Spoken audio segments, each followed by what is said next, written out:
Hello everyone. So once again this video for class 12th from supplementary book Vistas, and the chapter is Events Tries an O-Level. So today we are going to have our 9th video, page number 87. In 8th video we saw that this Evans, he has already checked in the hotel, whatever hotel was decided according to the plan. And now after taking refreshment, he is coming back to his room in the hotel and thinking all about whatever had happened. In a way, this is information for the readers also. Okay, how he managed to get the two dresses, how he managed to get his own dress, because that invigilator S. McLeary, who happened to be his friend, actually he was wearing two dresses. So how he got the beard and all.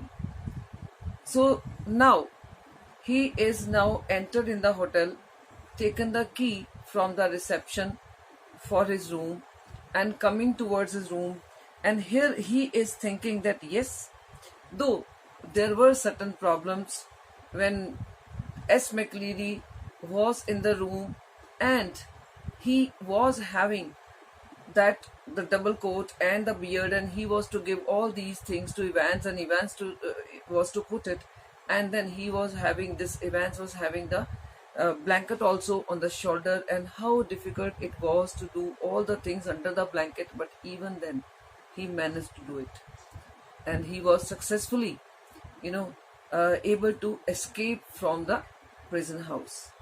And now thinking this, he reached in front of his room. So we start from here, page number 87. Third paragraph. He unlocked his bedroom door and closed it quietly behind him, and then stood frozen to the spot like a man who had just caught a glimpse of the Gorgon. Gorgon means a spirit. Okay. Actually, when he entered in his room, he didn't see anything. He just unlocked the room, entered in the room and switched on the light, and then only he saw something and he stood frozen. He couldn't even breathe for a few seconds, as if he had seen some spirit over there. And what he had seen in the room? Sitting on the narrow bed was the very last man in the world that Evans had expected or wanted to see. Actually, somebody was already sitting in his room, and he had never expected this man to be there. And who was here? It's not worth trying anything, said the governor. Actually, who was here? In the room, governor was sitting, though the room was locked from outside. But governor was sitting in the room. And then he said, now there is no use trying to escape from here.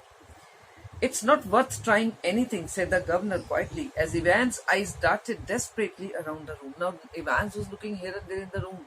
How come this happened that this man is here? The door was locked from outside. I have got men all round the place. Well, there were only two really, but Evans need not know that. And governor said, yes, now I know you're thinking, how come I'm here? He said, like you, even I have my men all around. Though maybe it was two officers only under him. But he said this. He let the words sink in. Women too. Didn't you think the blonde girl in the reception was rather sweet? And then he said, not only men, I have women also who are there to work for me. You might have noticed new lady at the reception. Evans was very visibly shaken. He was shaken. He was not expecting that somebody would be helping this governor to enter in his room and wait for him. He sat down slowly in the only chair the small room could offer, and held his head between his hands. For several minutes, there was utter silence. He couldn't say anything. Finally, he spoke. It was that bloody correction slip, I suppose. And then he said, I think from that correction slip only, Golden.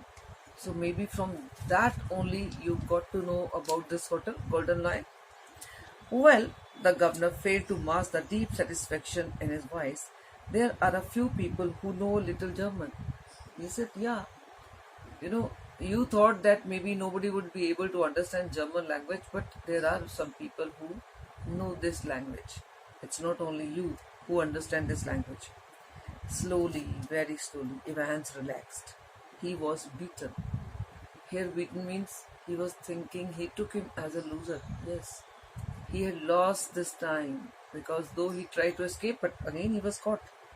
He was beaten and he knew it. He sat up at last and managed to smile ruefully. But then he wanted to ask certain things from Governor.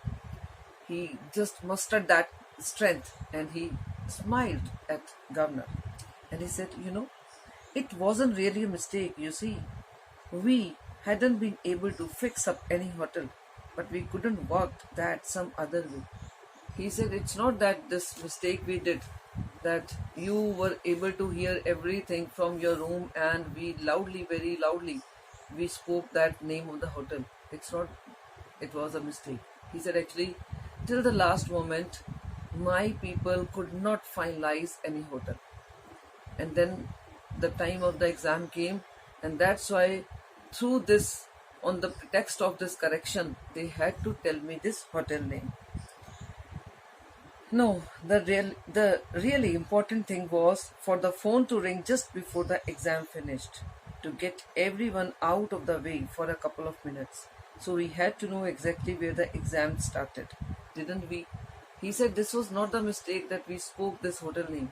Actually, the thing was that my people were to plan everything according to the timing of the exam because I was to be there out of the prison house only along with the officers, and my car would be waiting for me. So for all these things, timing was very, very important.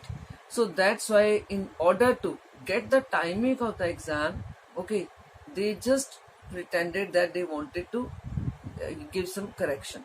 So this is how they took this name of Golden Line.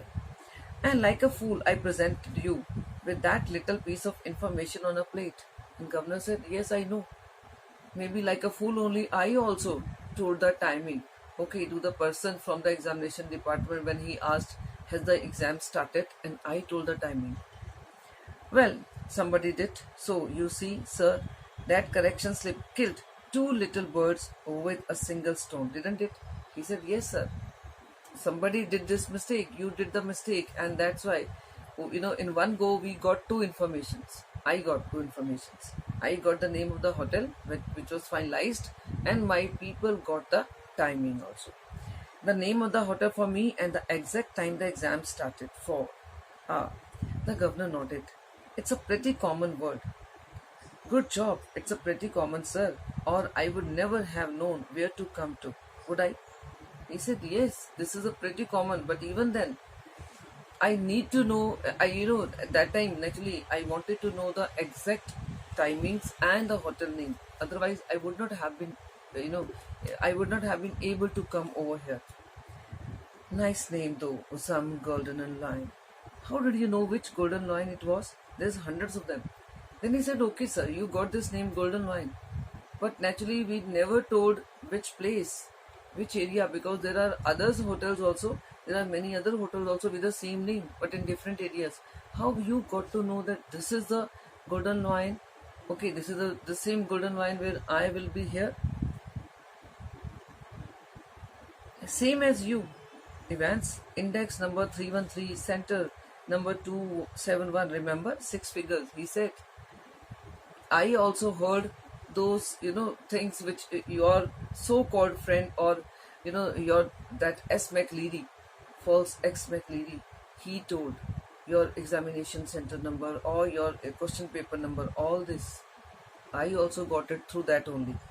313, 271, 6 figures. And if you take an ordnance survey map of Oxfordshire, you find that the 6-figure reference 313/271 lands you bang in the middle of Chipping Norton. And he said, the way you got it, the same way I also got it. Then I got to know that this is the exact hotel. Yeah, you're right. We had hoped you would run off to Newbury. He said, okay. But still, we were hoping that you would be going towards Newbury, because that's actually now only he is trying to say that deliberately we left that question paper, deliberately we left that map, that plan which was superimposed with the question paper, because we wanted to befool you, because we deliberately wrote this Newbury and we were thinking that instead of coming over here, you will be, running towards Newbury. We did. He said, yes. You wanted to befool us? Yes. We ran that side also, for Newbury also. Well, that's something, I suppose. He said, this is what we were even hoping. That question paper, Evans, could you really understand all that German? I could hardly. Then Governor said, okay, just tell me one thing. Is it that really your now German is that good that you were able to understand that question paper and all the things? I must say, I must admit, though I also know, bit of German, but still, I was not able to understand the whole paper. Now, of course I couldn't. I knew roughly what it was all about. He said, no, even I could not understand everything in the question paper, though roughly I knew what was there. But we just hoped it would throw a few spanners in the works, sort of muddle everybody a bit. He said, still, we just hoped that maybe it would work. Certain things we will be able to understand, certain things you will be able to understand, and because of your understanding, you will be going to Newbury. This is what at least we had hoped. The governor stood up. Tell me one thing before we go. How on earth did you get all that blood to pour over your head? Now he said, okay, just one thing. I want to know from where that blood came. Okay, because naturally you were having blood all over your head and all. From where you managed to get that blood? Evan suddenly looked a little happier. Clever, sir, very clever that was. How to get a couple of faints of blood into a cell? Now I was very happy that at least this thing governor is not able to understand. Means though everything governor was able to read, like the index number, etc. Everything he was able to get to know, but still he's still thinking about this blood. It means Evans is really smart, or smarter than at least governor. He said, when there's none there to start off with, and when, how, and when the regulator, shall we say, gets searched before he comes in. And now, very smartly saying, yes, sir, when the regulator was coming, even he was called back and he was also frisked, and everything was checked, even in the briefcase. Yes, you did very smartly, but we were smarter that way. You can well ask about that, and I don't know if I ought to tell you. After all, I might want to use that particular. And he was really feeling very happy. He said, this is the only thing which you are still not able to understand. I do not know whether I should tell you about it or not, because I may need to use it next time also, because today you are going to arrest me. Again, I will try to escape, and I may need to use the same thing maybe next time also. Do you think I should tell you all about how I got to, how I managed to get that blood? I think we should stop here only. Okay, now one last video is left. Okay, then we will finish the chapter, and again I would say read the chapter. It's really very, very interesting. Thank you.